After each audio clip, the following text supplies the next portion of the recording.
time for life engineering, processes that combine science, wisdom, and spirituality to build a life of alignment. Joining Dr. Pat is your host, Gabriela Embon, bringing you bi-weekly wisdom nuggets, your step-by-step guidance to build a life of no regrets.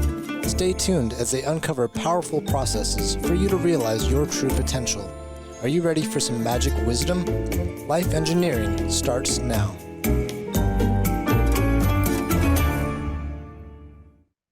Hey, everybody, welcome. I'm Dr. Pat, and yes, Gabriela and I have got a mega show for all of you today.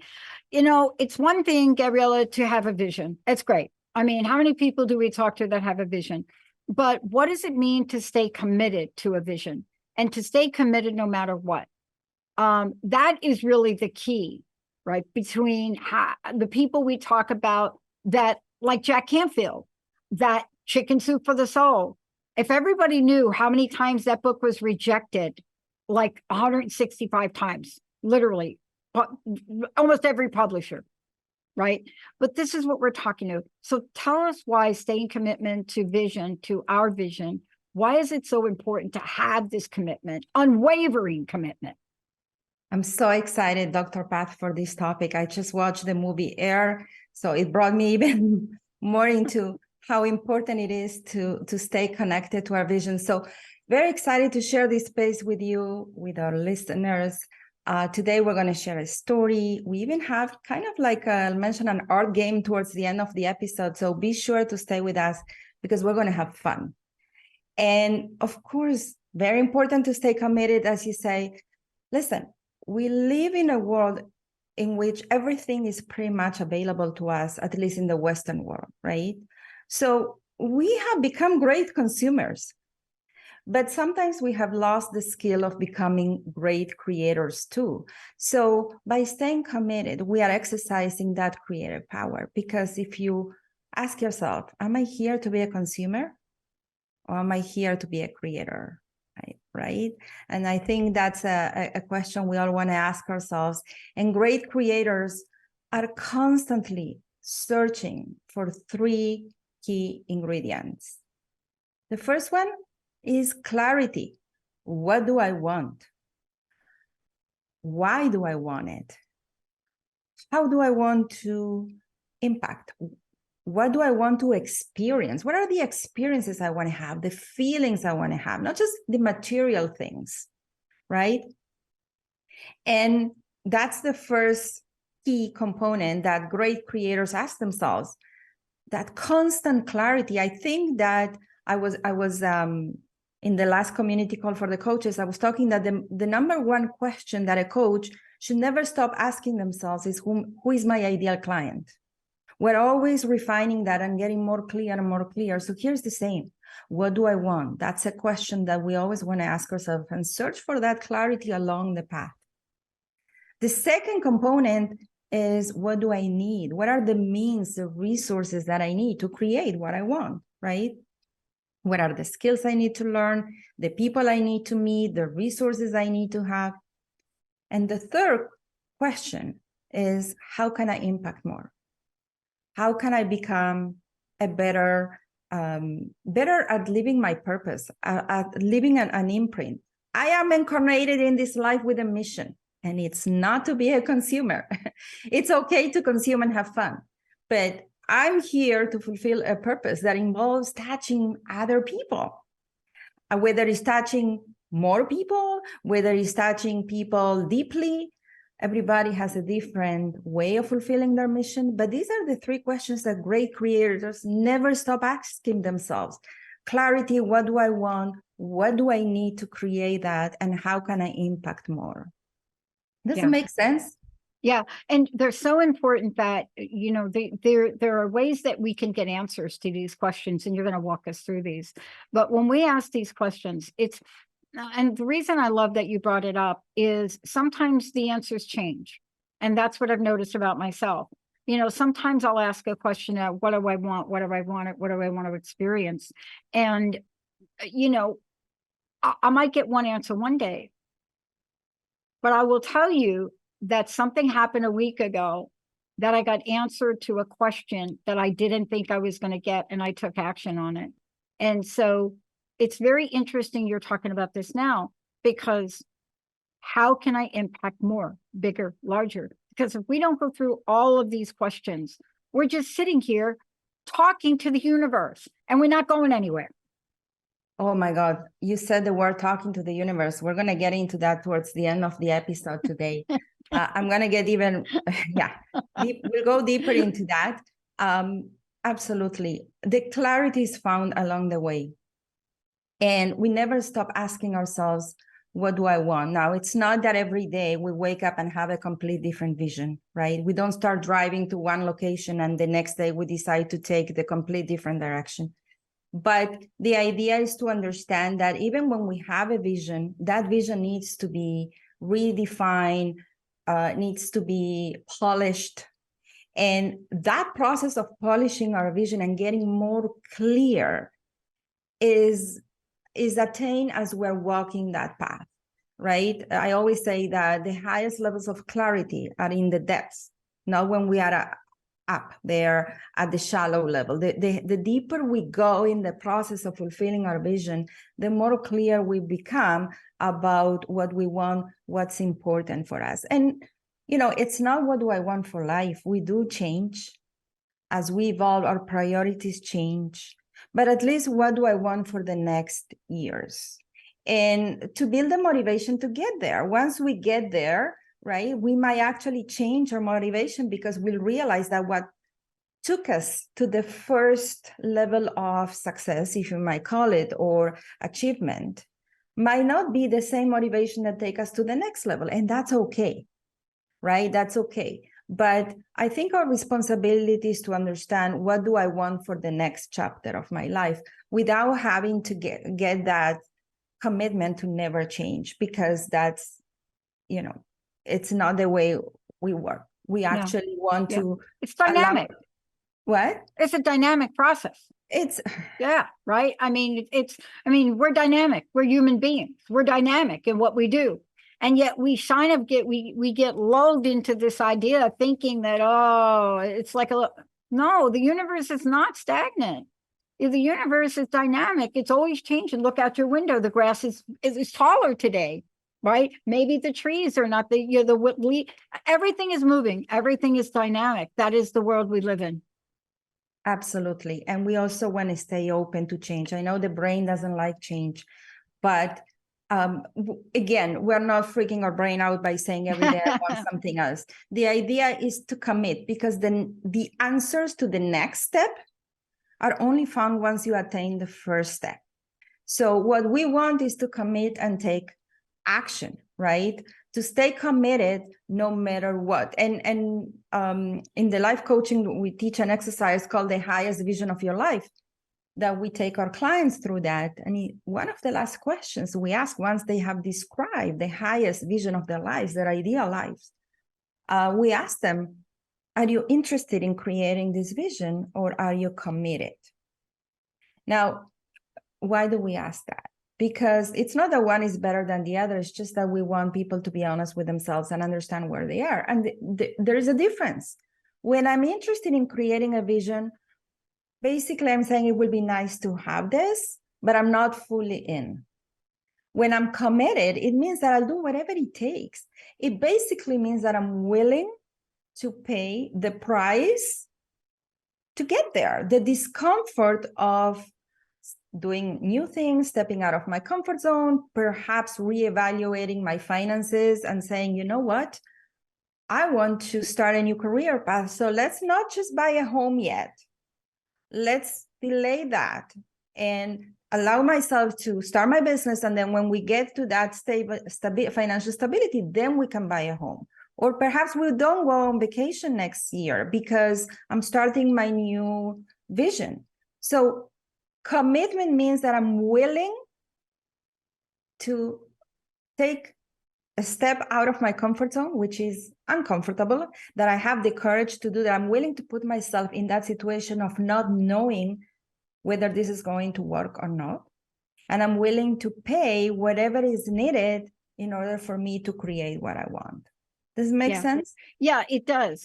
And, part of this is we're talking about, let's go back to what the topic was today. because I want to remind people the topic was today sort of a follow-up to what you've already talked about. But today we're talking about staying committed to my vision no matter what. Exactly. Because that right there is the key. That's a different kind of resilience. I mean, we hear resilience a lot by overcoming obstacles, but this right here, this is an emotional, a mental, and a spiritual resilience, this one. Staying committed, right? Don't you think? Yes. Staying committed. How do we stay committed? And what does it mean to stay committed? It basically means that I am invested in my vision, that I invest or that I show that I am invested. And people say, okay, how do I show that I'm invested? So there are 4 ways that we can show our investment. At least these are the ways that I use in my own life. One way of showing that I invested is that I am persistent, right? That I continue to move forward no matter what. As long as the desire is there, I don't retract. Despite the setbacks, despite the challenges, I might mourn my setbacks and challenges, my mistakes, but I keep moving forward, or as I like to say, just keep swimming, as Dory from Finding Nemo says, just keep swimming, right? So that's the persistence. Yes. It is. It is. And, you know, one of the things I think you're also going to talk about today is that level of persistence that allows us to hold on to the second part of what you're talking about. And it's the no matter what part. Gabriela, you know what I'm saying? It's so, I don't know about your life, but I know my life has been full of ups and downs and potholes. And the lessons I've learned from just hanging on to the vision throughout all this is important, because isn't that the second part of what you're talking about, no matter what? Absolutely. No matter what, no matter the challenges, and more than that, looking at the challenges, as you said, life is up and down. I'm sure it's for most people that way. No matter what, and looking at these challenges as not as a wall that's with a stop sign, but as, okay, you know, jump over and you get to the next level. So no matter what, I learn from my mistakes. That's the second way that I show commitment, right? Not very pleasant, kind of painful to look at what went wrong, but no matter what, I learn from my mistakes. And the third way to show commitment is to work on ourselves. Yeah, you know, you said challenges. The path of fulfilling our calling is paved with personal development. It's not an easy peasy path. Otherwise, everybody would be living their vision, their full potential, right? So the more I work on myself, the more I manifest my highest potential, right? Those blocks, as you said, those challenges, no matter what, it's not no matter what, I ignore them. I use them as traffic directors. They're showing me what I need to overcome and work on so I can take the next path, the next part of the path. So basically, as a rule, I always say, after 2-3 times that I fail at an attempt or that I create a repeated unpleasant situation, I realize it's not bad luck anymore. I realize that, okay, 2-3 attempts, it means that there's something I need to work on. I'm creating this in order for me to work on myself so I can create my vision, because the moment I committed to create my vision, life is going to show me what I need to clear, right? So I look at this as the opportunities for me to clear what's getting in the way of me creating what I want. And equally is the fourth step, improving my craft. So we talked about the first one is persistence. The second step to show that I'm committed is learning from my mistakes. The third is to work on ourselves. And the fourth is to improve my craft, whether it is as a professional, as a coach, or whether it is as an entrepreneur in my business development, right? The path of fulfilling our calling is paved with learning and growth. The business success is directly correlated to personal development. So we never stop improving our craft, right? I want to be obsessed in a way to become a better coach without feeling like a bad coach. How can I learn more? How can I become better? And what skills do I feel that I'm lacking, right?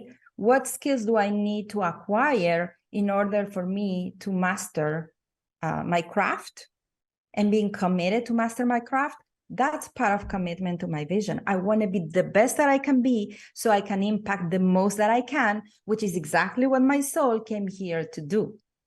Because I'll end this part by saying that after all, we are not a done final product, right? Yeah. People treat themselves that way. Oh, this is the final product. This is the version of myself. No, we're not, right? Not as people, not as coaches, not as entrepreneurs. Does it make sense? Yeah, it does. And what really your message is about this today is, and this is a powerful one, is that, look, we're given a vision. You can interpret that the way you want. I mean, I think that from the get-go, I always believe that there's been a gift given to me, whatever that vision is. And they're not always big, right? But I get a vision, whatever it is. And then, the pathway then opens up for me to step down. And I think you mentioned this earlier, clarity. What do you want? Why do you want it? Right? What do you want to experience when you get it? Right? And sometimes you'll experience things that maybe you didn't want to experience, but that you had to experience in order for that vision to be enacted. And I think that's what you're saying. But all of this is with the purpose that you just outlined, is that the commitment to vision will manifest itself in a lot of different outcomes, a lot of different variables, and some of them we'll be aware of. Like I just had one of my visions enacted this week, but others may be a little smaller and become stepping stones, right? The point though you're making is manifest, manifest, manifest, and don't give up. Absolutely. That's my 2 cents on that. At the point, exactly, move forward and don't give up. But when you say manifest, I'm so glad you used that word, because I think that we have this a little bit upside down when it comes to manifesting. And I want to show you this, the point that I'm trying to make by telling you a small story, okay? If your child came to you and asked you for money to go buy a bag of candies, just like that, for no reason, can you give me, I don't know, $10 to go buy a bag of candy at the convenience store next door? Would you give that money to them? I'm all these health awareness, right? Most likely, no. I would say no. I'm not giving you money to go buy candy just like that. And I'm going to think about all the amount of sugar and that it's unhealthy for your teeth and it's unhealthy for you. And, but here's a different scenario. If your child comes to you and asks you to take him to the supermarket because they have research how to make homemade candies, and they're really excited to try out a recipe on their own, and they tell you, I know how to make this, mommy. I watched the instructions. I made a list of ingredients, and I promise I do it safely. Would you agree to go to the supermarket with them and buy the ingredients for them? Yeah. So what you're trying to say is, look, there are things that we know that we value in ourselves, right? Right. We have a value system. Let's just call it that. And when we're talking about manifestation, we have an inner guidance system. Whether we're going to agree with giving our child that money, agree with buying something, we know that there's an outcome at the end of it, right? For example, I know that if I give my child any money whatsoever to buy something that's with sugar, there is a consequence. And it's okay if I say yes, but I know what the outcome is. Is it the outcome I want? Yes or no? Most likely no. Isn't vision and commitment and tying it all together the same? We want this outcome.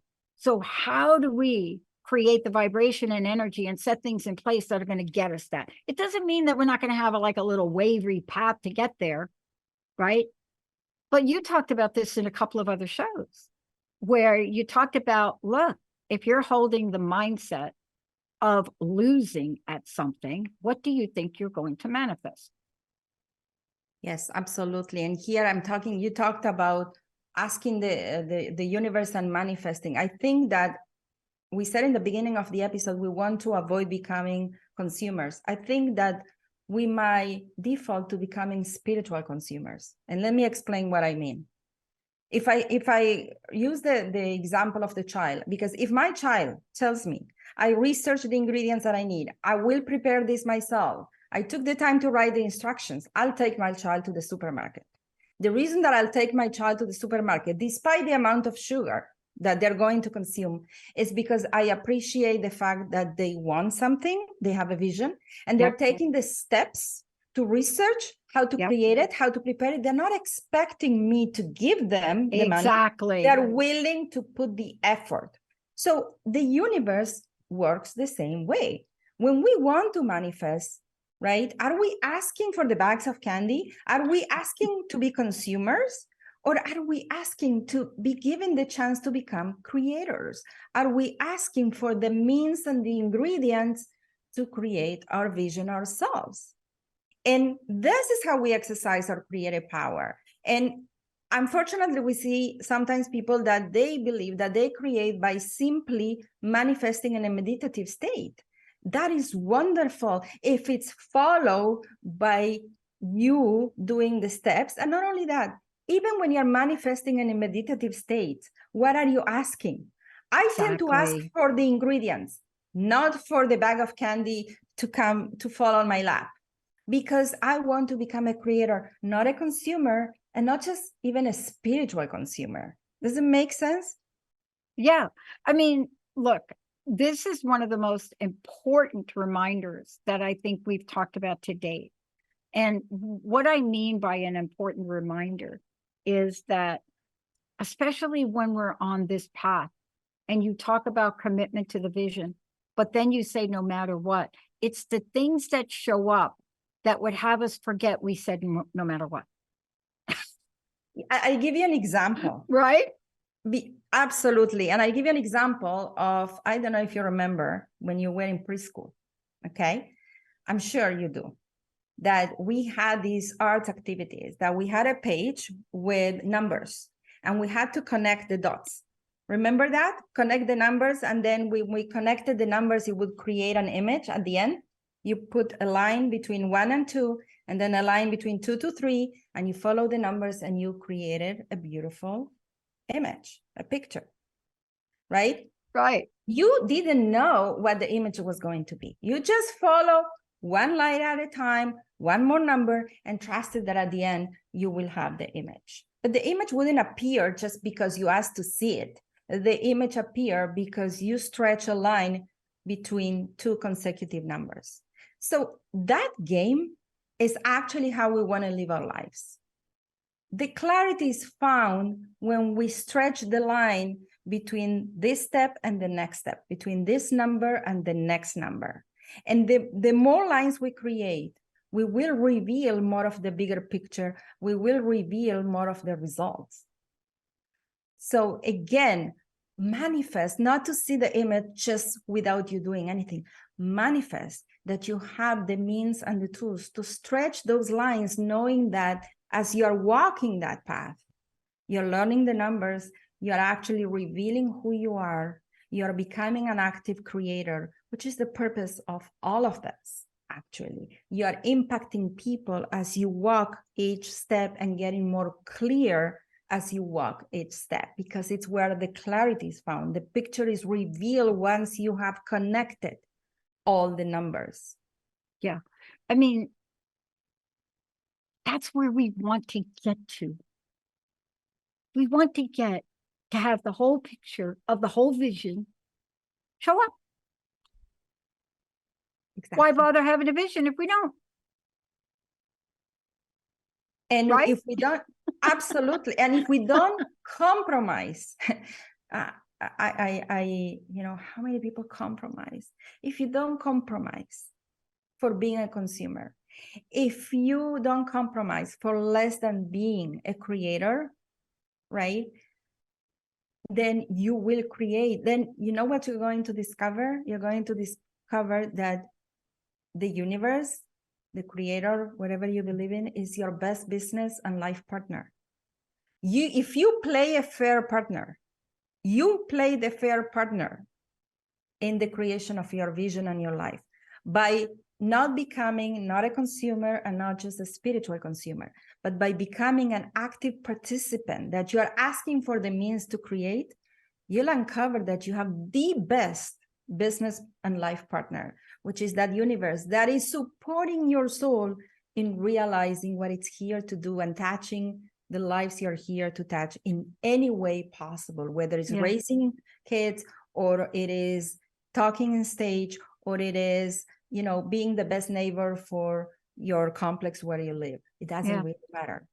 Look, I'm going to say this really quickly. I don't want to take up a lot of time, but if people are not listening to these shows you're doing, they really need to listen to it. I had a situation, and by the way, I created something I never thought I would create. It's taken me 20 years to actually create this. And it was a combination of, a couple of things you've said on the previous shows, but this one right here, and then getting some direct mentorship from Jim Fannin. And as a result of literally following each show and what you've said, I found where I was kind of like stuck. Oh, wow. Now, I don't talk about it during the show, but I'm impacted by it. And then I look back. And when I look back, I made a correction. You talked about that. And so here we are, no matter what. No matter what, we move forward, we course correct. We redefine the vision and we course correct the path accordingly. We learn from mistakes and we realize that mistake was a traffic director pointing me to the right direction. Right. And as of today, and literally today, and I started this a week ago, it was something Jim said to me and your last show combination. But as of today, we now have a foundation called Women in Media Foundation. It is a nonprofit. It manifested in 7 days. All of the stories of people saying you can't do it, it takes too long, it's expensive. It manifested in 7 days. And it's a foundation, right, that I almost gave up on because of what you're talking about now. Did it manifest truly in 7 days? Yes, ma'am. Or it was, or everything you've done, everything before, but I wasn't doing that last thing and taking the action because of the story. Exactly. But so you have walked that path, you have taken those steps, and you were right at the end where all you needed to do was really take the next step. So you say it manifested in 7 days, but actually everything you've done before that was part of that manifestation. I was stunned, and I can't remember exactly what it was, but it was absolutely related to this topic too. I know we have very little time left, but I wanted to ask you to just bring us full circle, because the most important part of things is no matter what, don't let go of your vision, right? Please, thank you for today, if you don't mind, and just bring this home for us and give out your website. No matter what. And next episode, we'll talk about how do we deal with the challenges. We talk about no matter what, continue, but we're going to also offer the tools to deal with the challenges. And yes, people can find us at coachingacademy.net. And I want to tell everybody out there, please go back and listen to the past episodes. Please go to, go to the coachingacademy.net, because what Gabriela is bringing is exactly what we need post-COVID. It is the energy we need now to really rise up and do those things we believe in. And guess what? It's easy. Gabriela, thank you so much. Thank you so much, Dr. Pat. Thank you all for tuning us in, turning us on. We'll see you next time. You have been listening to Life Engineering, processes that combine science, wisdom, and spirituality to create a life of alignment on TransformationTalkRadio.com. Join host Gabriela Embon and Dr. Pat every first and third Tuesday at 11 a.m. Pacific for bi-weekly wisdom nuggets on how to create your perfect synergy between your mind, body, and spirit in order to realize your true potential. For more information, visit Gabriela at coachingacademy.net.